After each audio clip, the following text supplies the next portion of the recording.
تم پر مرا ہوا جانور اور بہتا لہو اور سور کا گوشت اور جس چیز پر اللہ کے سوا کسی اور کا نام پکارا جائے اور جو جانور گلا گھٹ کر مر جائے اور جو چوٹ لگ کر مر جائے اور جو گر کر مر جائے اور جو سینگ لگ کر مر جائے، یہ سب حرام ہے۔ اور وہ جانور بھی جس کو درندے پھاڑ کھائیں مگر جس کو تم مرنے سے پہلے ذبح کر لو، اور وہ جانور بھی جو غیر اللہ کے آستانے پر ذبح کیا جائے، اور یہ بھی کہ پانسوں سے قسمت معلوم کرو، یہ سب گناہ کے کام ہیں۔ آج کافر تمہارے دین سے نا امید ہو گئے ہیں تو ان سے مت ڈرو اور مجھی سے ڈرتے رہو۔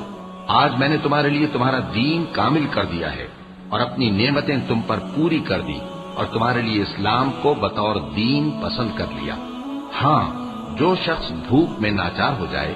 بشرطے کہ گناہ کی طرف مائل نہ ہو تو اللہ بخشنے والا ہے، بڑا مہربان ہے۔